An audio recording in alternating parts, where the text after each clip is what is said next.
এই যে দেখো বন্ধুরা, আমি তো একটা নেনহা কাটে নিয়েছি। এটা আজকে পুরা বানাবো, পুরাই আর বাটবো। তো এখানে লাউ আছে, লাউটা আমি কাটে নেবো। আজকে আমি সবজি বানাবো লাউয়ে। তো লাউটা আমি কাটবো, লাউটা রাখে নিচ্ছি। দেখছো না কত বড়, দমে ভারী লাউটা। তো এখান নিচের দিকে ধরবো, তারপর থেকে কাটে নিচ্ছি। দেখছো না লাউ কাটা কমপ্লিট হয়ে গেছে। চলো তাহলে তোমাদের সাথে দেখা হবে আমার রান্নাঘরে।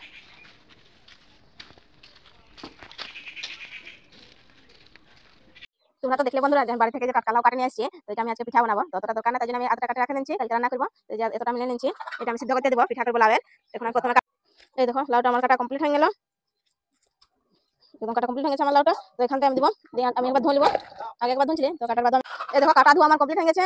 আজকে তো আমি লাউয়ের চকলেট পিঠা বানাবো। তো এই যে দেখো আমার কাটা ধোয়া সব কমপ্লিট হয়ে গেছে। আমি এখন এই যে দেখো আমি লাউটা তো সিদ্ধ করতে দিয়েছিলি, তো আমার এই যে পুরোপুরি দেখো সিদ্ধ হয়ে গেছে। তো এটাকে এখন আমি মিক্স করে নিব।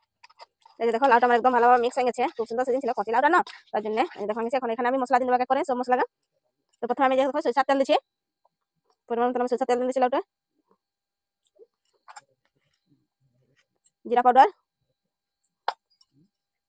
এখানে মিক্স মশলা পরিমাণ মতন, ধনিয়া পাউডার পরিমাণ মতন, আর হলদি তো দিয়েছিল বন্ধুরা। আমি তো হলদি আর নুন দিয়ে সিদ্ধ করেছিলাম লাউটাকে। তো অল্প আমি হলদি দিন দেবো, কিন্তু এখানে আমি চালের গুঁড়িটা দেবো, তার জন্য অল্প আমি দিন দিচ্ছি। নুন তো আমি আগে দিচ্ছি, গুঁড়িটা দিব, চালের গুঁড়িটা দেওয়ার বাদে আমি নুন দিব। দেখে ভালোভাবে মশলা এখন মিক্স করে নিচ্ছি। এখন দিন দিলাম আমি গুঁড়া মশলা। এখানে যে আমি বাটা রাখছি আগে, এখানে আছে পেঁয়াজ আছে, লঙ্কা আছে, আদা আছে, রসুন আছে, আমি পেস্ট তৈরি করে নিচ্ছি। ওটা আমি এখন দিব এখানে। এই দেখো আমার সব কিছু মশলা দিয়ে আমার একদম ভালোভাবে মিক্স করে নিচ্ছি।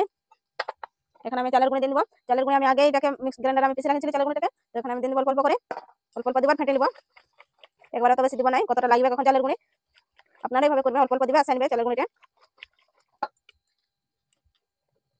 লাউটা যত ভালো সিদ্ধ হবে কত সুন্দর পিঠা ডাল হবে।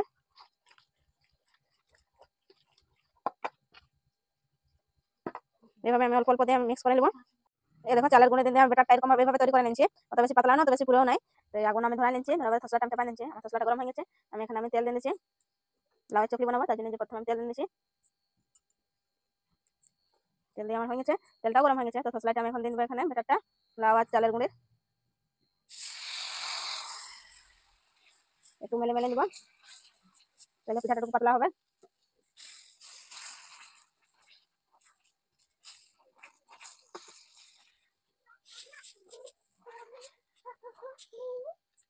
যে আমার কমপ্লিট হয়ে গেছে, আমি এখন এটা পাল্টা নিব আমি লাউ চকলিটা। এই দেখো এই পাশটা যেমন হচ্ছে এভাবে পাশটা আমি সেঁকে নেবো এভাবে। দেখছেন কত সুন্দর হচ্ছে, খুব সুন্দর হচ্ছে লাউ চকলি।